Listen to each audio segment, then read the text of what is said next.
For the big noon kickoff is Joel Klatt. He joins us now. Good morning, Joel. Good morning. What's up, fellas? How we doing? We're doing great. Well, let's start right away. So do I have this right? Zach Wilson's younger brother is going to be Utah's starting quarterback this week against the Buffs? Yeah, true freshman, Isaac Wilson. And he's a talented guy, but he's kind of been forced into playing. You know, they had the old veteran, the salty vet, Cam Rising at the beginning of the year. He's gotten banged up. He's out again. And then they've bounced between Isaac Wilson and this guy, Brandon Rose. Brandon got hurt last week against BYU. So now it's going to be Isaac Wilson against the Buffs. And this Utah team is like struggling on offense mightily. So, you know, it's going to come down to, like, if Colorado can just play efficiently, they don't even have to play great, but just efficiently on the offensive side, they're going to have a great chance. Yeah, well, we're burying the lead. The real question is how's his Cougar game? Oh, jeez. Wow. What? Mark. Come on, the apple doesn't fall you, far from the brother tree, does it? That was, I don't know where to go with that one. I know. Don't touch it. Don't touch it. Don't touch it. Hey, Joel, Evans and I were talking earlier about, and I think we asked you about this last week, the Big 12 championship. If CU gets there now, they're on track to get there. If they just went out, if they get there and lose that game, is there still an avenue for them to get in the playoff? No, no, they have to win out, and they have to win their conference. There's too much going on ahead of them.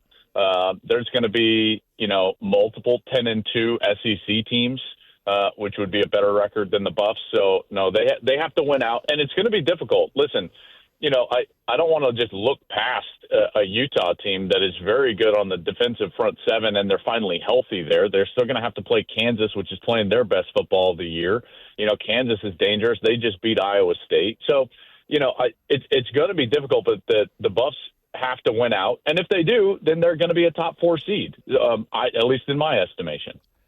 Joel, I know you've done it before, but is it surreal coming back home and calling a CU game where the stakes are this high and you're in the booth up there in Boulder? I mean, is that a surreal feeling for you? I think that the part that is a bit surreal is the element of the stakes, because I've called, several Colorado games prior, and to be honest, most of them are in the beginning of the year, when we get a fun matchup. And that's great, but when the stakes ratchet up in November, like those games are different, and it's everything becomes bigger, and you put everything under a microscope, and so what ends up happening is, Mark, and I think you would probably relate to this. You go in and I go through those teams with more of a fine-tooth comb, because every little problem could be a bigger problem or the crack in the foundation that prevents them from reaching their ultimate goal. And so, this one is a little bit different. I called a Washington State game the last time that they were in a position to potentially play for a conference championship with the Philip Lindsay team and Sefo Lufau. I called a late Washington State game, and that was the last time that I've done something like this. But you're exactly right. The stakes make it bigger. But I will tell you, and maybe people will just tell me I'm totally off on this. I genuinely prepare for games with nameless opponents. And to me, you go into autopilot in terms of the way you call a game. And the way you call a game is totally impartial. The only thing that I'll be cognizant of, and CU fans should be aware of this, is that I will find, whether it's something in my prep and or something early in the game that happens, I will find a moment to be heavily critical of Colorado to prove that I can. I know you're going to be excited to call this game. Is Gus Johnson going to be excited to call this game this week? Buddy. Did you? Yeah, I think so. I mean, let's hope. I don't know. All right, so let me give that the was background. interesting. The background is that so you guys have been on the Ohio State beat now. What is it, 3 straight weeks? And Gus caught a lot of flack on social media for not sounding very excited about being back calling Ohio State again. And you found yourself this week. Did it surprise you that you found yourself having to spend time this week defending the idea of the big noon kickoff? Well, no. I mean, I understand fans don't love noon kickoffs, but the problem is like television audiences don't mind noon kickoffs, and that's what we're in the business of serving is television audiences. And I know it probably came off as if I was defending it. I was trying to explain kind of the process of what happens because, to be honest with you, we don't have a huge choice in the matter when it comes to Big Ten games. There's a lot of things that go into that from the contract perspective. The league wants 3 premium television windows. We happen to be the exclusive partner in the noon window. So that's the way we've built our entire strategy, which is why we're doing a noon game Eastern here, even when we come to Colorado. So there's a lot of that stuff that's out of our control. And saying that, I knew that was a losing proposition, but, I'll be out there. Mike, when was the last time you thought that I cared about what people thought? Oh, I know you relished this week. You enjoyed it. You bathed in it. Am I wrong? I mean, no, I just don't care. I just don't care. Like I care about very few things in the top end of that. Like I care deeply about my faith in Jesus. I care deeply about my family, my wife, my boys. I really care about like the sport of football and in particular college football. So, any noise outside of that, it genuinely just does not affect me. Joel, Deion, a lot of talk about Deion, and Stephen A. came out and said, yep, Deion and Shador to the Cowboys would be a perfect fit. And there's been talk about him. How long is he going to stay at CU? He's going to be looking for a bigger, better job, et cetera, et cetera. What are your thoughts on Deion and him returning next year? I expect that he will. I think that Deion really loves it at Colorado. I think that Colorado has afforded him an opportunity to be authentically himself and not beholden to any sort of institutional control and or tradition. We've kind of handed over the keys to this program to Deion, and he has stewarded that incredibly well over this, year and a half, almost 2 seasons that he's been the head football coach. And I think that that's appealing. I think he likes that, to be honest with you. I think that he likes coaching college-age men and trying to shape them and mentor them. And having said that, like I don't know. Like, could he take another job? You bet. Absolutely. Will it be in the NFL? I'm not sure. I have thought to myself that I think that he's better mentoring college-age young men than he would be in the National Football League because he's hard on guys and he holds a high standard. Now, having said that, some of these guys that are having success, and Dan Campbell is proving this out, among others, Ryan's down in Houston, is that, players gravitate towards guys that have high standards but have also been in their shoes. I firmly believe that he will have success in whatever he wants to do. My hope is, and I hope and think that his dream is to build Colorado into something that nobody thought it could be. And that's honestly what I feel. Now, that could be wrong. Busy with Joel Klatt. He is presented by Dave & Buster's in Denver. All right, hey, Joel, I want to switch it over to the Broncos, and obviously a disappointing loss, last-second field goal blocked. It was a debacle, but just overall takeaway of Bo Nix, that final drive, what the Broncos were able to accomplish in Kansas City, and where you kind of evaluate Bo in his growth process throughout this 5-5 season so far. I thought the opponent, the place, the venue, the style of game, I thought that was Bo's best game.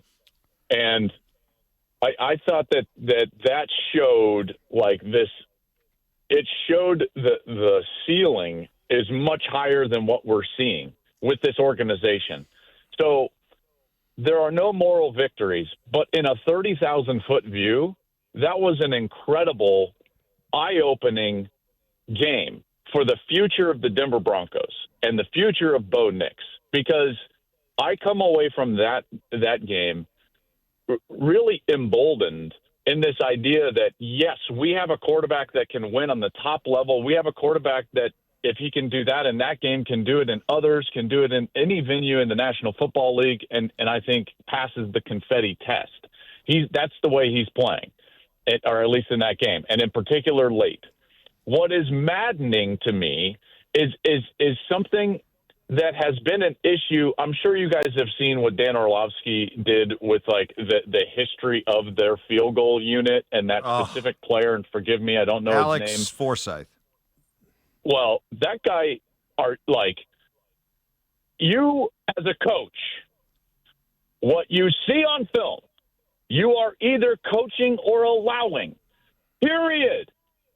And so the absolute failure of the coaching staff, it's almost not even Alex Forsyth's problem, to be honest. Does he suck at that? Yes. And is that frustrating? Yes, obviously. But he has shown that is exactly who he is at that position.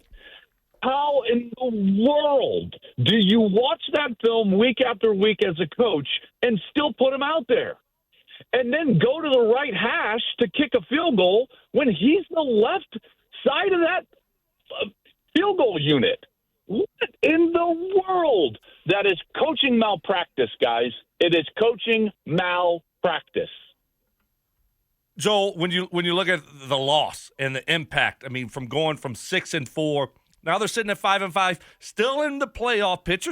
If it's season of the day, they'd be in the playoffs. How do you think that affects the Broncos moving forward? Oh my gosh, I think that this is going to test their mettle. This is going to test their trust in the coaching staff. This is going to test their trust in the plan, because when all of a sudden those coaches come up there and start barking at this and that, in the back of your mind as a player, you're like, well, what are you watching? You know, and so this is going to test everything about Denver, and we're going to find out if this is a player-led team or if this is going to fall apart. And unfortunately, a lot of this is going to fall on Bo and his leadership, and he's going to have to pull this team up by its bootstraps a little bit, because emotionally, this is a team that could go in the tanks very quickly, not just because the defeat was hard, but the way in which the defeat happened and the people that are responsible for that defeat. This is what makes it so difficult, because, listen, the psyche of a locker room is a fragile place unless it's a player-owned locker room. And so I look at these leaders on this team, whether it's defensively or offensively, a guy like Bo, even as a young guy, that they are going to earn their medal this week, because we're going to find out everything we need to know about the future of not only this season, but maybe the next couple here in the next couple of weeks as they try to answer the bell after that emotional loss. After emotional loss like that, you got Bo Nix. You said you thought it was his best game. How do you build on that as a quarterback? Good question. This is going to be the most coach speak Nuke Lelouch answer that I'm ever going to give, but in order to move forward, you've got to look back at what got you there. And what got you there was going back to the details.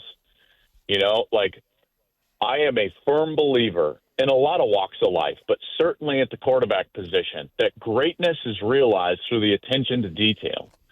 And so as things become bigger, performances become bigger, the narrative becomes bigger. You've got to go smaller, and you've got to narrow your scope of vision back to those simple details, and you've got to pour into those details.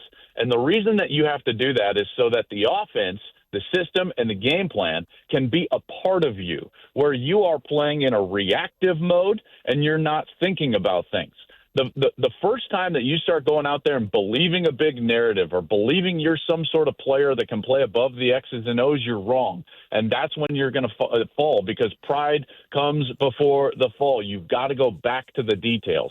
every great player, and Tom Brady talks about this all the time, that it's like you just went out there and you just take what the defense gives. How'd you come back against Atlanta? You just take what the defense gives. Those drives in some of those Super Bowls, what was he doing? He just takes what the defense gives because he's pouring into the details of his own system. That's what I would suggest to Bo Nix, and I think that's the path forward for any young player, but specifically one that's starting to have success. Joel, enjoy your homecoming. We'll see you Saturday up there in Boulder. I'm sure you'll get a